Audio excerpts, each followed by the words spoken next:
भक्तों राम राम राधे श्याम। भक्ति भावित रेणु रस्तोगी चैनल में मैं आपका स्वागत करती हूँ। तो आप सभी को एकादशी की हार्दिक शुभकामनाएं। तो यानी कि पद्मा एकादशी की और देवशयनी एकादशी की। तो ये जो आषाढ़ मास में शुक्ल पक्ष की एकादशी होती है वो होती है पद्मा एकादशी या देवशयनी एकादशी। तो हम आप सभी को एकादशी की पद्मा एकादशी की हार्दिक शुभकामनाएं। तो इस एकादशी पर देव भी सुलाए जाते हैं। तो पद्मा एकादशी जो है पद्मनाथम जो मंदिर है वहाँ क्षीर सागर में लेटे हुए विष्णु भगवान जी और लक्ष्मी जी पैर दबा रही हैं, ऐसे विष्णु भगवान जी की पूजा की जाती है। और कमल के पुष्प से ब्रह्मा जी की उत्पत्ति हुई हो तो ऐसे तो इसमें पूजा किसकी की जाती है? विष्णु भगवान की पूजा की जाती है लक्ष्मी जी के साथ। और आपको अगर कमल का पुष्प मिल जाए तो आप कमल का पुष्प अर्पित कर सकते हैं, और यदि नहीं मिलता तो सफ़ेद पुष्प के ऊपर गुलाब का पुष्प रखकर लक्ष्मी जी को अर्पण करने से भगवान प्रसन्न होते हैं। तो अब कर लेते हैं कलश स्थापना।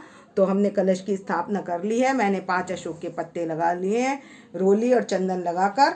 और ये मैंने अभी में कलश में कलावा बांध लिया है।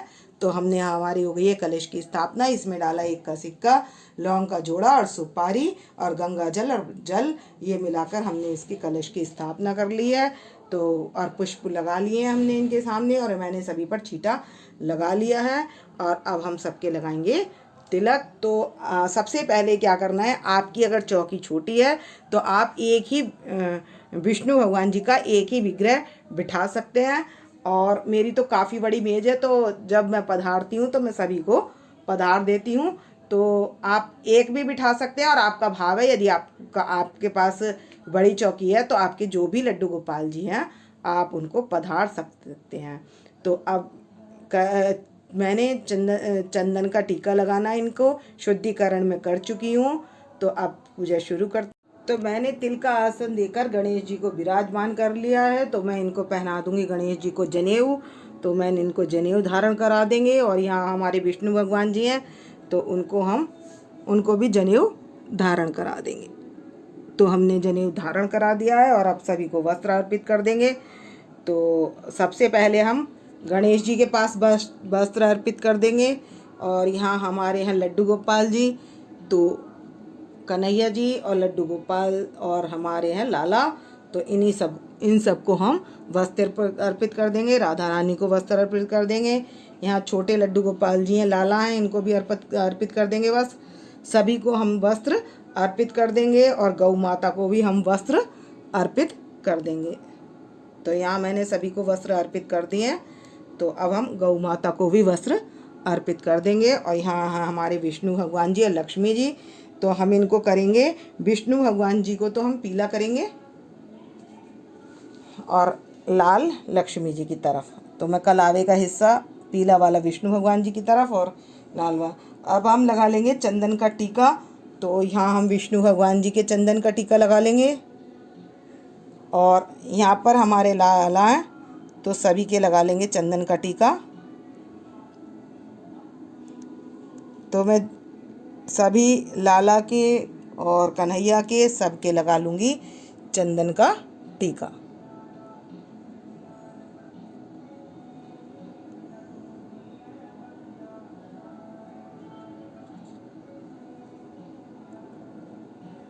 तो हमने सभी के चंदन का टीका लगा लिया।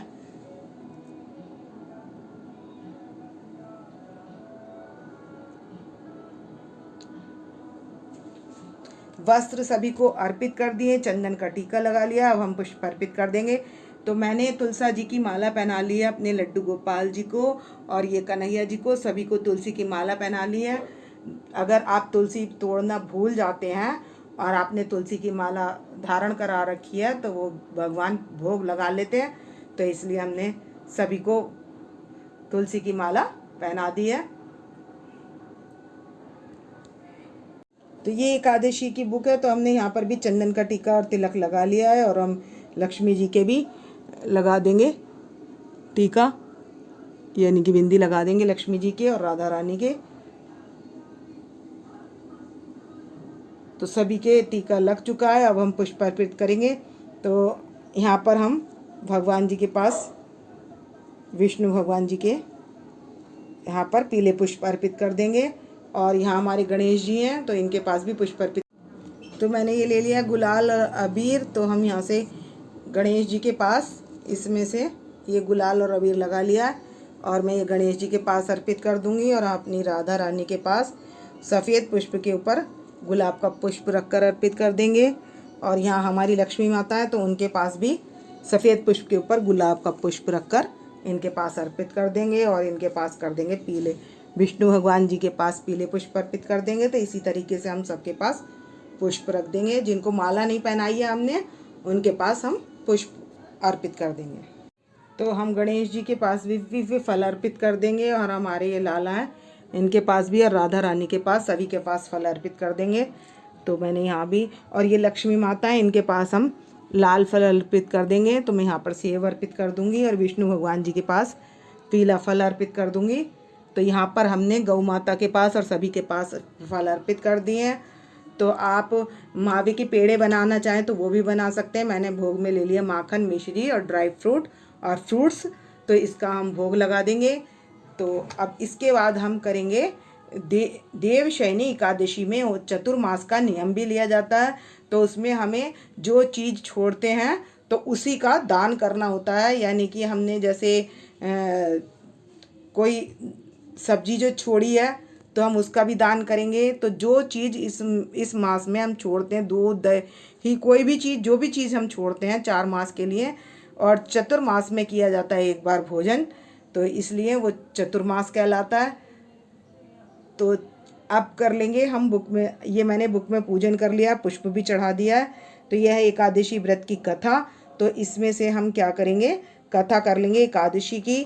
तो एकादशी की कथा क्या है कि एक समय की बात है, अर्जुन से पूछते हैं कि आषाढ़ मास की शुक्ल पक्ष की एकादशी का क्या नाम है। तब भगवान कहते हैं कि एकादशी का नाम है पद्मा एकादशी। तो मानधाता राजा थे, बड़े सत्यवादी थे, फिर भी उनके राज्य में अकाल पड़ गया। तो मैं शॉर्ट रूप में बता देती हूँ।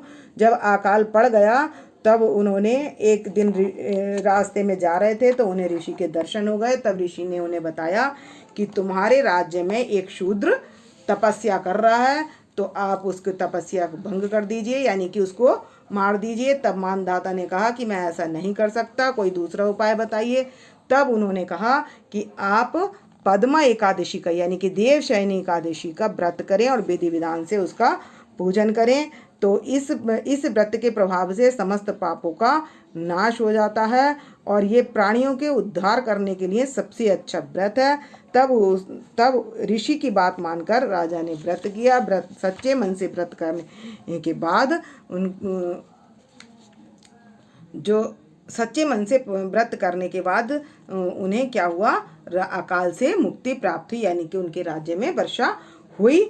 और क्योंकि इसलिए हुई क्योंकि राजा सबका भला चाहने वाला था और निरअपराध तपस्या करने वाले शूद्र को मारना नहीं चाहता था।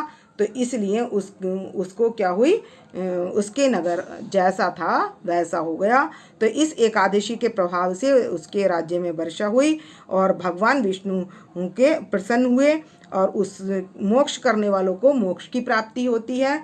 और जो चतुर्मास का एकादशी से व्रत शुरू किया जाता है, जो 4 मास का एक व्रत जो होता है वो एक बार उसमें भोजन किया जाता है। तो ये व्रत भी चतुर्मास से शुरू होता है। 4 महीने बाद ये देवशयनी एकादशी है, तो कार्तिक मास में पड़ेगी देव उठान एकादशी। अब देव सुलाए जाते हैं एकादशी पर और जो देव उठान एकादशी होती है उस पर देव उठाए जाते हैं। तो इस तरीके से आषाढ़ मास में पूजा की जाती है। तो ये थी आषाढ़ मास की शुक्ल पक्ष की एकादशी का नाम। फिर हम ले लेंगे 24 एकादशियों के नाम। एकादशियों के नाम लेने के बाद हम करेंगे विष्णु भगवान की आरती। तो हमने जो संकल्प करने के लिए दक्षिणा ले रखी है हाथ में, तो अब क्या करेंगे, हमारी कथा समाप्त हो चुकी है। तो हम क्या करेंगे, पुष्प और दक्षिणा गणेश जी के पास अर्पण कर सकते हैं या विष्णु भगवान जी के पास अर्पण कर देंगे। और इस एकादशी में, तो एकादशी का 10वीं के दिन दोपहर से शुरू हो जाता है। त्रिदिवसीय दिवस का मतलब ये व्रत होता है। तो दशमी के हम नियम लेते हैं, संकल्प करके पूजा, सुबह स्नान करके गंगा जल से, और या नदी में या जहाँ भी आपको जैसे भी सुलभ हो, और नहीं तो बाल्टी में गंगा जल डालकर स्नान करके शुद्ध होकर हमने क्या करना है, एक तो अखंड दीप जला लेना है। मिट्टी का भी जला सकते हैं और तांबे का भी पीतल का भी जला सकते हैं। तो हमने अखंड दीप जला लेना, कलश के ऊपर भी जला सकते हैं और कलश के पास में इस तरीके से विष्णु भगवान जी के पास में अखंड दीप जला लेना है और उसके बाद पूजा कर लेनी है। फिर एकादशी हमारी आ रही है सुबह 3:18 पर आ रही है, और ये आ रही है 28 तारीख को, और अगले दिन रहेगी सुबह 2:00 तक। तो यानी कि सुबह 3 बजे से आकर अगले दिन 29 तारीख को सुबह रहेगी। तो पूरे दिन द्वादशी वेदी मतलब सूर्य उदय तिथि में इसका व्रत किया जाएगा, और व्रत करने के बाद पारायण किया जाएगा 12 बजे के बाद। तो द्वादशी अगले दिन यानी कि 30 तारीख को, 29 तारीख का उदय तिथि में व्रत रहने के बाद 30 तारीख को हमने पारायण करना है। तो वो सुबह रहेगी 2:25 तक। तो उसके बाद 6 घंटे हरिवासर के हो जाएंगे और उसके बाद हम पारायण कर सकते हैं। तो हम इस तरीके से इसका द्वादशी का पारायण होगा, और पारायण के बाद ये तो दोपहर में होगा, इसलिए ये त्रिदिवसीय व्रत हो जाएगा। तो आज पारायण करने के बाद अब हम क्या करेंगे, अब कथा हम कर चुके हैं, अब करेंगे हम आरती। ब्राह्मण भोज कराना, या ब्राह्मण के पास सूखा भी भेज सकते हैं हम, और खाना बनाकर ब्राह्मण को भोजन पर भी बुला सकते हैं। तो इस तरीके से पारायण होता है। और अब हम कर लेंगे आरती। तो हम करेंगे विष्णु भगवान जी की आरती, और एक करनी है गंगा जी की आरती। बांके बिहारी तेरी आरती गाऊं, हे गिरधर तेरी आरती गाऊं, आरती गाऊं प्यारी तुमको मनाऊं, हरि चरणों में शीश झुकाऊं, मैं बांके बिहारी तेरी आरती गाऊं, चरणों से निकली गंगा प्यारी, जिसने सारी धरती तारी, देख युगल वल वल जाऊं, मैं बांके बिहारी के बाद कर लेंगे हम गंगा जी की आरती। तो अब घंटी बजा ली हमने और गंगा जी की आरती कर लेंगे। ओम जय गंगे माता, या जय गंगे माता, जो नर तुमको ध्याता सो नर तर जाता, ओम जय गंगे माता। तो अब गंगा जी की आरती हो चुकी है। अब हम घंटी बजाकर लगा देंगे भोग, और मैंने ले लिया शंख का जल, जिससे हम छिड़क कर आरती ठंडी कर लेंगे और सभी देवताओं को दे देंगे। और उसके बाद हम घर के सारे परिवारजन आरती ले लेंगे। उसके बाद हम पुष्पांजलि अर्पण कर देंगे। पुष्पांजलि अर्पण करूं, ग्रहण करो महाराज, कृपा दृष्टि अवलोकिए, शरण पड़े की लाज। 3 बार कहकर पुष्पांजलि अर्पित कर देंगे। और कर्पूरी गौरम, आप करेंगे क्षमा प्रार्थना। कर्पूरी गौरम करुणावतारम, संसारी सारम भुजगेन्द्रहारम, सदा वसंतम हृदयारविंदे, भवम भवामी सहिताम नमामि। तो हम यहाँ पर विष्णु भगवान जी के पास पुष्पांजलि अर्पण कर देंगे। तो इस तरीके से हमारी पूजा विधि पूर्ण हो जाएगी। तो आप कमेंट्स भी करें और राधे राधे लिखें। तो आपको यदि मेरी वीडियो पसंद आए तो प्लीज़ लाइक करें, सब्सक्राइब करें और शेयर करना ना भूलें। भक्तो राम राम, राधे श्याम।